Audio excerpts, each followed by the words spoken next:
जय गुरु जी। शुक्राना गुरु जी, अनंतम अनंतम शुक्राना। गुरु जी के चरणों में कोटि कोटि नमन प्रणाम वंदन। सभी संगत परिवार को मेरा जय गुरु जी।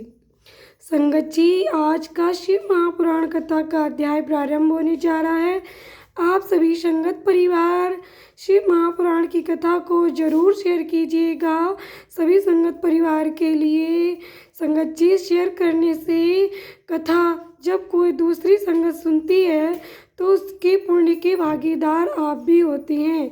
इसलिए आप सभी बड़े ही प्रेम पूर्वक, बड़े ही भक्ति भाव से इस शिव महापुराण कथा का श्रवण कीजिएगा और सभी संगत परिवार को शेयर भी कीजिएगा।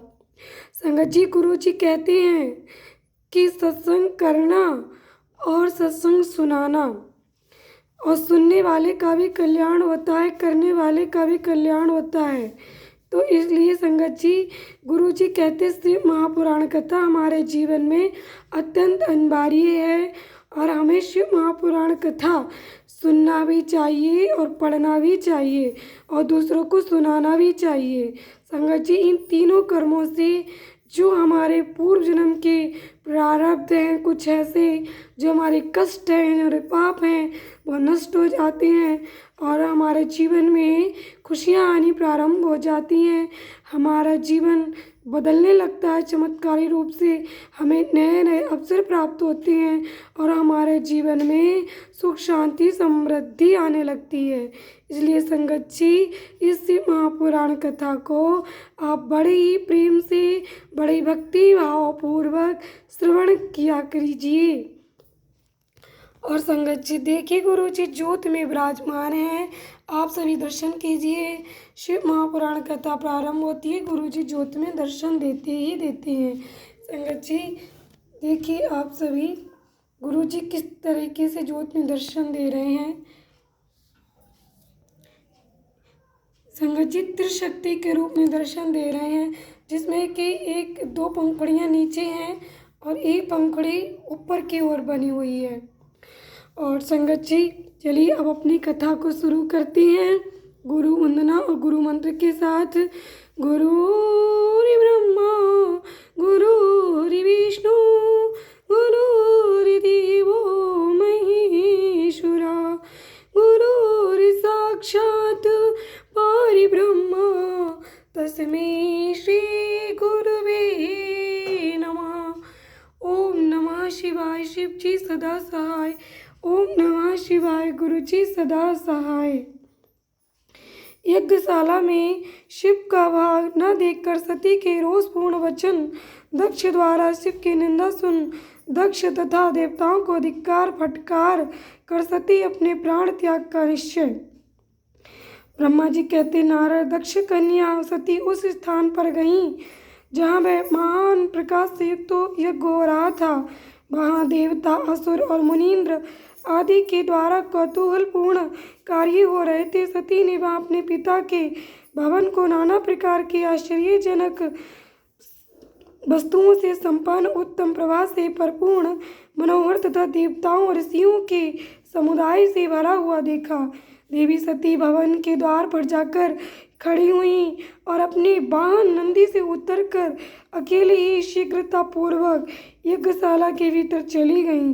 सती को आई देख उनकी यशस्वी माता अश्कनी, बिरणी ने और बहनों ने उनका यथोचित सत्कार आदर किया, परंतु दक्ष ने उन्हें देखकर भी कुछ आदर नहीं किया तथा उन्हीं के वैसे शिव की माया से मोहित हुए दूसरे लोग भी उनके प्रति आदर का भाव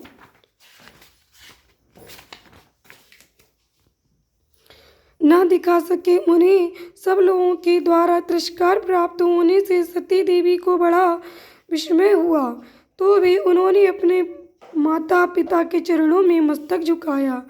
उस यज्ञ में सती ने विष्णु आदि देवताओं के भाग देखे, परंतु शंभु का भाग उन्हें कहीं नहीं दिखाई दिया। तब सती ने दुस्सह क्रोध प्रकट किया। वे अपमानित होने पर भी रोष से भरकर सब लोगों की ओर क्रूर दृष्टि से देखती और दक्ष को जलाती हुई से बोली। सती ने कहा, प्रजापति, आपने परम मंगलकारी भगवान शिव को इस यज्ञ में क्यों नहीं बुलाया? जिनके द्वारा ये संपूर्ण चराचर जगत पवित्र होता है, जो स्वयं ही यज्ञवेत्ताओं में श्रेष्ठ, यज्ञ के अंग, यज्ञ की दक्षिणा और यज्ञ करता यजमान है। उन भगवान शिव के बिना यज्ञ की सिद्धि कैसे हो सकती हो, जिनके स्मरण करने मात्र से सब कुछ पवित्र हो जाता है। उन्हीं के बिना किया हुआ ये सारा यज्ञ अपवित्र हो जाएगा। द्रव्य, मंत्र आदि, हव्य और कव्य, ये सब जिनके स्वरूप हैं, उन्हीं भगवान शिव के बिना इस यज्ञ का आरंभ कैसे किया गया? क्या आपने भगवान शिव को सामान्य देवता समझकर उनका अनादर किया है? आज आपकी बुद्धि भ्रष्ट हो गई है, इसलिए आप पिता होकर भी मुझे अधम जच रहे हैं। अरे, ये विष्णु और ब्रह्मा आदि देवता तथा मुनि अपने प्रभु भगवान शिव के आए बिना इस यज्ञ में कैसे चले आए? ऐसा कहने के बाद शिव स्वरूपा परमेश्वरी सती ने भगवान विष्णु, ब्रह्मा, इंद्र आदि सब देवताओं को तथा समस्त ऋषियों को बड़े कड़े शब्दों में फटकारा। ब्रह्मा जी कहते, नारद, इस प्रकार क्रोध से भरी हुई जगदम्बा सती ने वहाँ व्यथित हृदय से अनेक प्रकार की बातें कहीं। श्री विष्णु आदि समस्त देवता और मुनि जो वहाँ उपस्थित थे, सती की बात सुनकर चुप रह गए। अपनी पुत्री के वैसे वचन सुनकर कुपित हुए दक्ष ने सती की ओर क्रूर दृष्टि से देखा और इस प्रकार कहा। दक्ष बोले, भद्रे, तुम्हारे बहुत कहने से क्या लाभ? इस समय यहाँ तुम्हारा कोई काम नहीं है, तुम जाओ या ठहरो, ये तुम्हारी इच्छा पर निर्भर है। तुम यहाँ आई ही क्यों? समस्त विद्वान जानते हैं कि तुम्हारे पति शिव अमंगल रूप हैं, वे कुलीन भी नहीं हैं, वेद से बहिष्कृत हैं और भूतों, प्रेतों तथा पिशाचों के स्वामी हैं। वे बहुत ही कुवेश धारण किए रहते हैं, इसलिए रुद्र को इस यज्ञ के लिए नहीं बुलाया गया है। बेटी, मैं रुद्र को अच्छी तरह जानती हूँ, अतः जानबूझकर ही मैंने देवर्षियों की सभा में उनको आमंत्रित नहीं किया है। रुद्र को शास्त्र के अर्थ का ज्ञान नहीं है, वे उद्दंड और दुरात्मा हैं। मुझ मूढ़ पापी ने ब्रह्मा जी के कहने से उनके साथ तुम्हारा विवाह कर दिया था, अतः शुचि स्मृति, तुम क्रोध छोड़कर स्वस्थ शांत हो जाओ। इस यज्ञ में तुम आ ही गई तो स्वयं अपना भाग या दहेज ग्रहण करो। दक्ष के ऐसा कहने पर उनकी त्रिभुवन पूजिता पुत्री सती ने शिव की निंदा करने वाले अपने पिता की ओर जब दृष्टिपात किया, तब उनका रोष और भी बढ़ गया। वे मन ही मन सोचने लगी कि अब मैं शंकर जी के पास कैसे जाऊंगी? यदि शंकर जी के दर्शन की इच्छा से वहाँ गई और उन्होंने यहाँ का समाचार पूछा तो मैं उन्हें क्या उत्तर दूंगी? तदंतर तीनों लोकों की जननी सती रोषा विष युक्त हो लंबी सांस खींचती हुई अपने दुष्ट हृदय पिता दक्ष से बोली। सती ने कहा, जो महादेव जी की निंदा करता है अथवा जो उनकी होती हुई निंदा को सुनता है, वे दोनों तब तक नरक में पड़े रहते हैं जब तक चंद्रमा और सूर्य विद्यमान है। अर्थात मैं अपने इस शरीर को त्याग दूंगी, जलती आग में प्रवेश कर जाऊंगी। अपने स्वामी का अनादर सुनकर अब मुझे इस जीवन की रक्षा से क्या प्रयोजन? यदि कोई समर्थ हो तो वह स्वयं विशेष यत्न करके शंभु की निंदा करने वाले पुरुष की जीभ को बलपूर्वक काट डाले, तभी वो शिव निंदा श्रवण के पाप से शुद्ध हो सकता है, इसमें संशय नहीं है। यदि कुछ कर सकने में असमर्थ हो तो बुद्धिमान पुरुष को चाहिए कि वह दोनों कान बंद करके वहाँ से निकल जाए, इससे वह शुद्ध रहता है, दोष का भागी नहीं होता, ऐसा श्रेष्ठ विद्वान कहते हैं। इस प्रकार धर्म नीति बताने पर सती को अपने आने के कारण बड़ा पश्चाताप हुआ। उन्होंने व्यथित चित्त से भगवान शंकर के वचन का स्मरण किया। फिर सती अत्यंत कुपित हो दक्ष से, उन विष्णु आदि समस्त देवताओं से तथा मुनियों से भी निडर होकर बोली। सती ने कहा, तात, तुम भगवान शंकर के निंदक हो, इसलिए तुम्हें पश्चाताप होगा।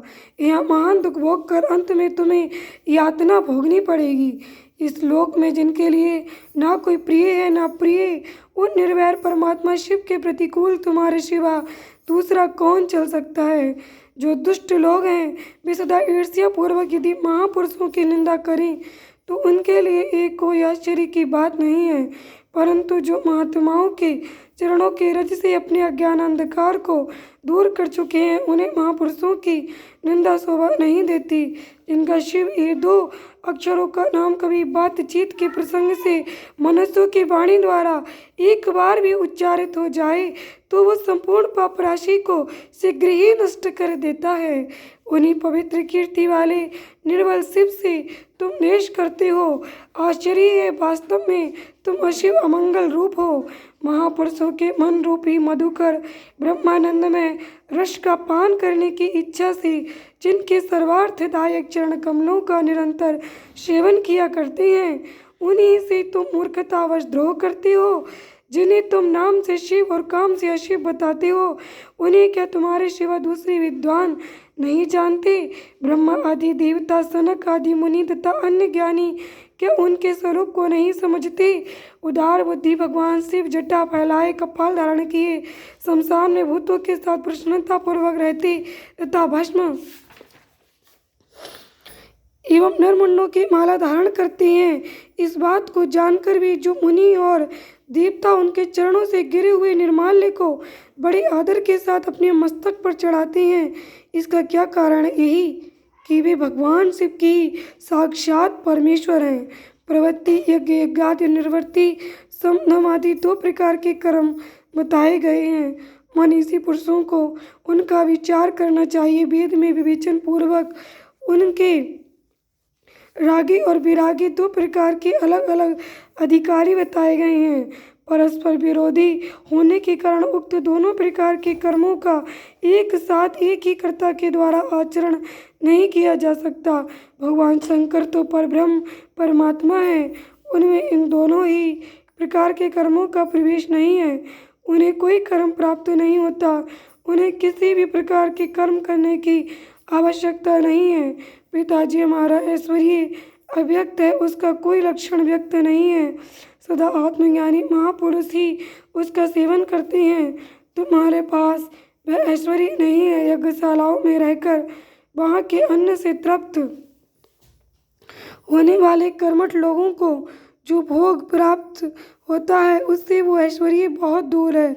जो महापुरुषों की निंदा करने वाला और दुष्ट है उसके जन्म को धिक्कार है।